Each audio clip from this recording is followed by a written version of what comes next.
एक आदमी 28 साल की शादीशुदा महिला से अपने पैसे मांग रहा था क्योंकि उसने उसको दिए थे और महिला देने में असमर्थ थी। महिला कहती है कि मेरे पास अभी नहीं है। तो वह आदमी उस महिला से बोला कि अगर तुम्हारे पास पैसे नहीं हैं तो एक तरीका तो है पैसे चुकता करने का। महिला बोलती है क्या तरीका है? वह आदमी कहता है कि चलो खोपचे में और अंदर चलते हैं, तभी मैं तुम्हें बताऊंगा। और उसके बाद उस महिला को कमरे के अंदर ले जाता है और उसके एक एक करके कपड़े उतारने लगता है और उससे कहता है कि देखो, यह काम अगर तुम मुझसे करवा लेती हो तो उसके बाद तुम्हारे मेरे पास कोई पैसा नहीं रहेगा और ये बस एक दिन की ही तो बात है, एक बार की तो बात है। अब तो महिला उसके झांसे में आ जाती है और एक एक करके उसके वह सारे कपड़े निकाल देता है और फिर यहाँ पर उस कमरे के अंदर वो होता है जो अशोभनीय था, होना नहीं चाहिए था। संबंध बनाता है वह आदमी उस महिला के साथ उसका कर्जा उतारने के लिए। अब जैसे संबंध बना लिए जाते हैं तो उसके बाद वह महिला खुश हो जाती है, कहती है कि अब तो तुम्हारा कर्जा माफ़, और ये बात किसी से कहना मत। लेकिन जो वह आदमी होता है बहुत ही शातिर था। उसने बोला कौन सा कर्जा माफ, ऐसे कर्जा माफ एक बार में थोड़ी होगा। इसके लिए तो तुम्हें कम से कम 1 साल तक संबंध मेरे साथ बनाने होंगे। जब मैं चाहूँ और जहाँ मैं चाहूँ तो मैं बुला सकता हूँ, तब जाकर तुम्हारा कर्जा माफ़ होगा। महिला कहती है कि मैं ऐसे नहीं कर सकती, मैं शादीशुदा हूँ, मेरे पति को पता लग गया तो। अब वह कहता है कि ये तुम जानो, इससे मुझे कोई मतलब नहीं है। और हाँ, एक चीज़ और तुम्हें अपने फ़ोन में दिखाना चाहता हूँ। दोस्तों, उस फ़ोन में वह नग्न वीडियो दिखाता है जो उसने रिकॉर्ड कर ली थी संबंध बनाते वक्त, और कहता है कि अगर तुमने मेरी बात नहीं मानी तो अब मेरे हाथ में तुम्हारी लगाम है और मैं तुम्हें बदनाम कर दूंगा और तुम्हें अपना पैसा चुकाने के लिए मेरे साथ 1 साल तक यही सब कुछ करना होगा।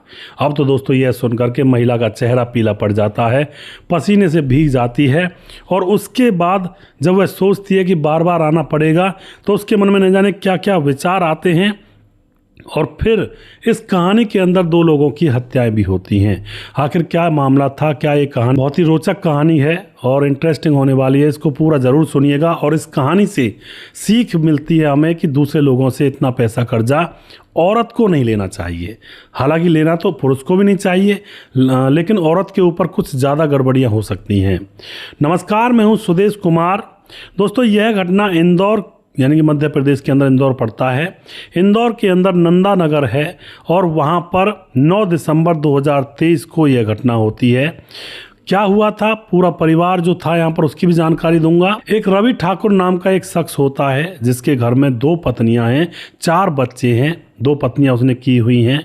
और रवि ठाकुर जो है सरवटे बस स्टैंड पर वैष्णो देवी पैलेस नाम का होटल चलाया करता है और उसके 3 और होटल हैं और उन तीनों होटल में कुछ गंदा गंदा काम भी वह करवा दिया करता है औरतों को बुला करके अपने कस्टमरों के साथ। तो इस तरह का इसका धंधा होता है। 2 पत्नियां होने के बाद, 4 बच्चे होने के बाद भी उसका अफेयर चल जाता है सरिता नरवैया से। और ये सरिता नरवैया शादीशुदा थी, इसके 2 बच्चे थे, एक लड़का एक लड़की। लड़की काफ़ी जवान हो रही थी और तैयारी कर रही थी एयर होस्टेज की और कोचिंग के लिए जाया करती थी।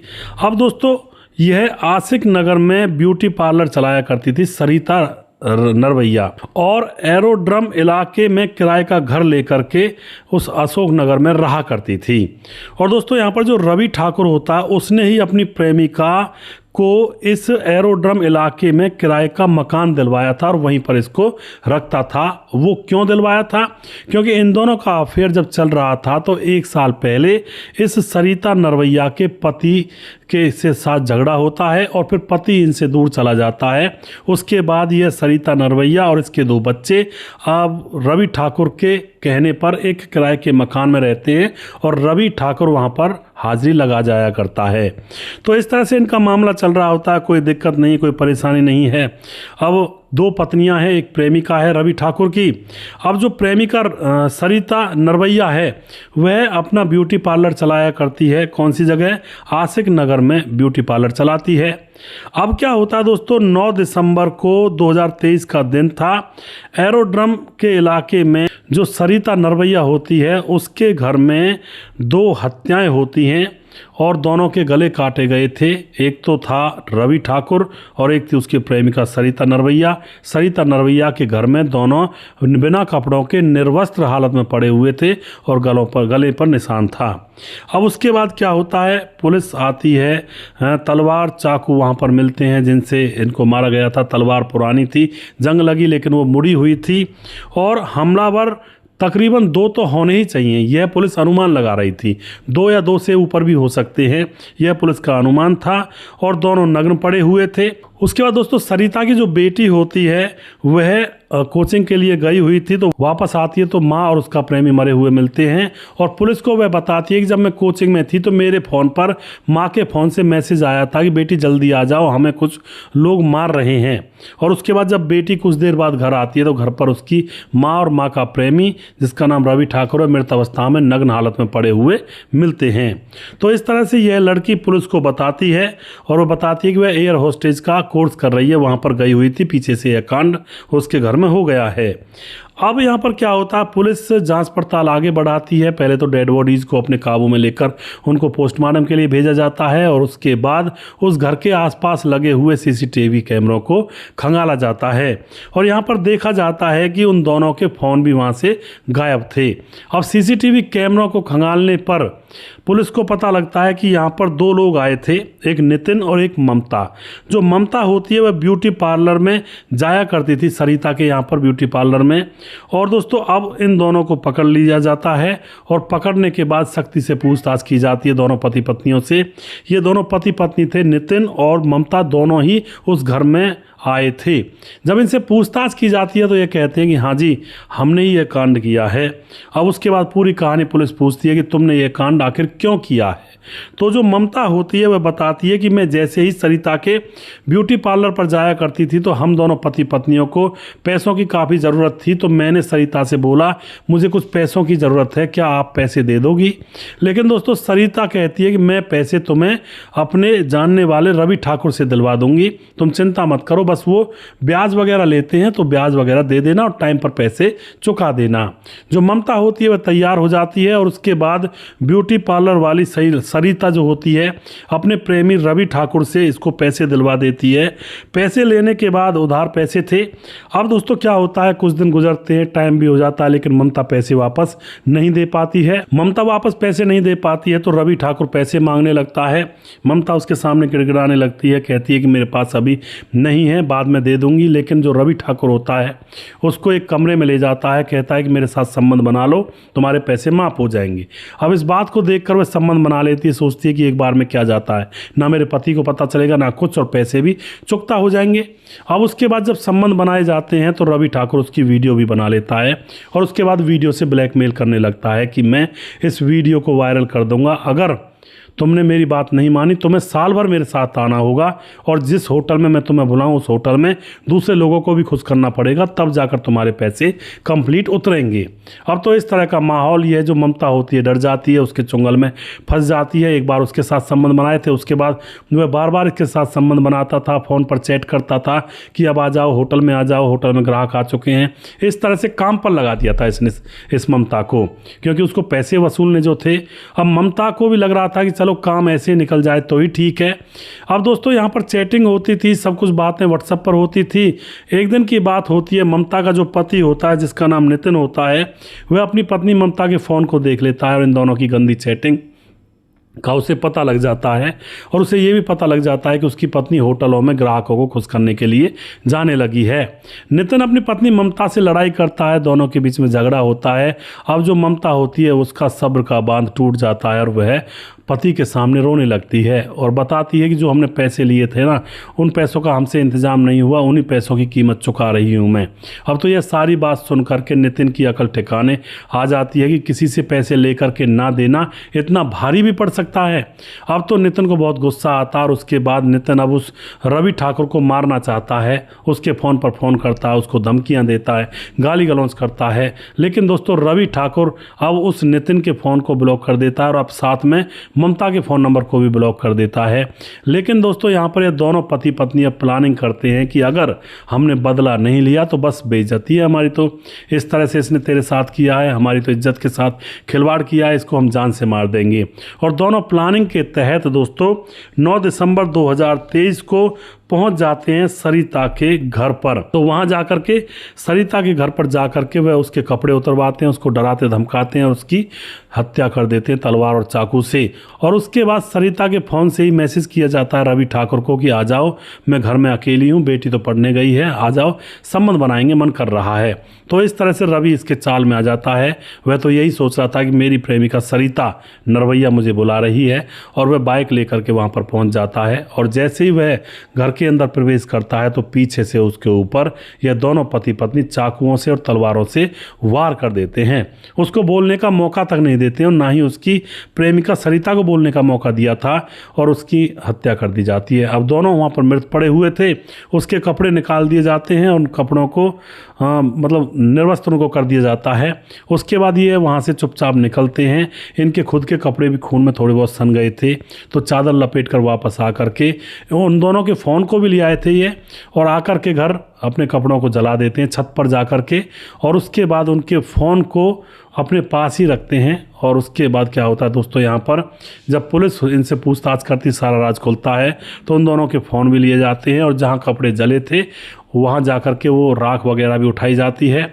इनके बयान रिकॉर्ड किए जाते हैं, सीसीटीवी कैमरेमैन की रिकॉर्डिंग थी, और ये बताते हैं कि अगर बेटी आ जाती, क्योंकि बेटी को इन्होंने मैसेज किया था अपनी, इनकी मतलब जो बेटी की माँ थी सरिता के फ़ोन से, कि बेटी आ जाओ, मुझे 2 लोग मार रहे हैं। अगर बेटी वहाँ पर पहुँच जाती तो यह लोग उसकी भी हत्या करने वाले थे, लेकिन बेटी थोड़ा लेट रह गई थी और ये वहाँ से पहले निकल चुके थे। तो इस तरह से दोस्तों यहाँ पर इस केस का खुलासा होता है। अब यहाँ पर पुलिस को एक बात और पता चलती है कि यह शख्स रवि ठाकुर, जिसकी 2 पत्नियाँ थी, एक इसकी प्रेमिका थी सरिता और चौथी इसने एक और बना ली थी जिसका नाम था ममता।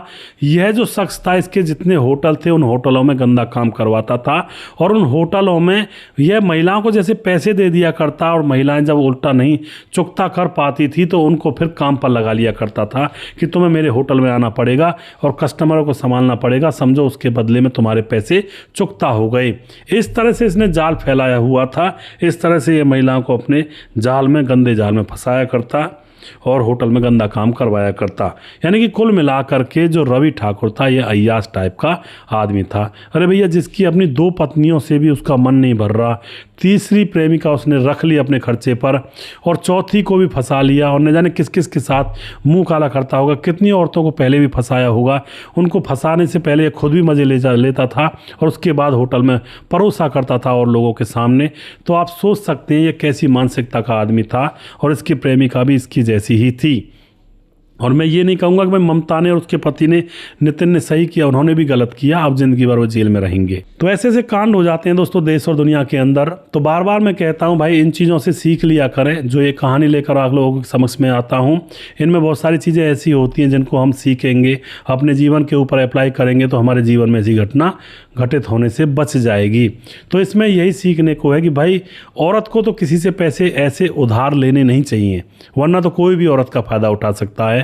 और उधार तो पैसे आदमी को भी नहीं लेने चाहिए, क्योंकि आदमी के साथ भी बड़ी बड़ी जलील करती है दुनिया जब पैसा लेते हैं या नहीं दे पाता है कोई उधार का पैसा। जहाँ तक हो सके उधार के पैसे लेकर के उनसे शौक मौज करना, इससे तो अच्छा है कि उधार के पैसे ना लेकर के और थोड़ा सा कम में ही जीवन जिया जाए। यानी कि ज़्यादा शौक मौज ना करके जीवन जिया जाए तो वो जीवन रेस्पेक्टेड ज़्यादा होता है। उधार लेकर के मौज मस्ती करके जीवन जीना, शान शौकत दिखाना, तो वो जीवन बहुत ही नर्क बन सकता है आगे चल करके। इससे तो अच्छा भैया उन शौक को करें ही ना, कम में गुजारा कर लें, जहाँ 4 रोटी खाते हैं वहाँ 2 रोटी खा लें। तो इस तरह से अपनी ज़िंदगी बची रहती है, समाज में इज्जत बची रहती है। वीडियो के लास्ट में कुछ भाइयों के नाम ज़रूर लेना चाहूँगा जो हमारे वीडियोज़ को देखते हैं और हमें खूब सपोर्ट करते हैं। हमारे साथ हैं दोस्तों समाधान पाटिल, जलगांव महाराष्ट्र से हैं। मनफूल सिंह कमेंट करते हैं, सर आपकी कहानी मुझे बहुत अच्छी लगती है। जब तक आपकी कहानी मैं सुन नहीं लेता तब तक मुझे खाना भी नहीं खाया जाता है शाम को। बहुत बहुत धन्यवाद करते हैं जी मनफूल जी, और आप इसी तरह से आप सपोर्ट करते रहें। अमित पटेल बिहार बेलवा मोतिहारी जिला से कमेंट करते हैं, बहुत बहुत धन्यवाद करते हैं भाई का। समाधान पाटिल जलगांव महाराष्ट्र से हैं, कमेंट करते हैं। धर्मेश कुमार पटेल कमेंट करते हैं, very nice story my dear friend and very well. और उसके बाद हमारे साथ हैं दिलीप तिवारी कमेंट करते हैं, भाई साहब आपकी कहानी बहुत सुंदर लगती हैं। लोकेश नागर कमेंट करते हैं, लोकेश कुमार नागर रेलवे जिला बारा राजस्थान से। सुजीत कुमार नमस्कार गुरुजी, राधे राधे, गुड मॉर्निंग, कैसे हो? मैं बिल्कुल ठीक हूँ सुजीत भाई। राम गोसाई हमारे भाई लगातार कमेंट करते हैं। धीरज बनवाल हमारे भाई जो कि यूट्यूब पर भी और फेसबुक पर भी दोनों जगह पर कमेंट करते हैं, भाई का बहुत बहुत धन्यवाद करता हूँ। पंकज कुमार कमेंट करते हैं, नमस्कार भाई सुदेश, नमस्कार जी। उसके बाद भागीरथ झा कमेंट करते हैं, और राम शब्द निषाद हमारे भाई लगातार कमेंट करते हैं। प्रवीण बघेल शिवपुरी से हैं। विंध्याचल राजभार कमेंट करते हैं, और उसके बाद हमारे साथ हैं रजत सैनी कमेंट करते हैं, बहुत सुंदर कहानी है, राम राम जी, राम राम भाई साहब जी।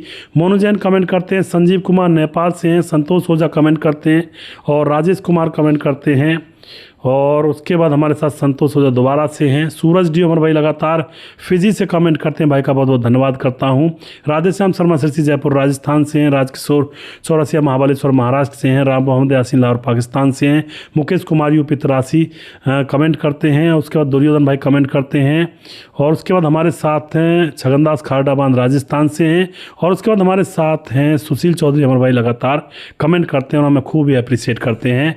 सभी भाइयों का बहुत बहुत धन्यवाद करता हूं, और इस वीडियो को शेयर ज़रूर कर दिया करें। हमारे जीतू सुदेश चैनल पर यह वीडियो आता है, और आप इसको खूब सपोर्ट कर रहे हैं, आपका दिल की गहराइयों से धन्यवाद करता हूं। अगला वीडियो बहुत जल्दी फिर से लेकर आऊँगा, तब तक आप देखते रहें। जय हिंद, जय भारत।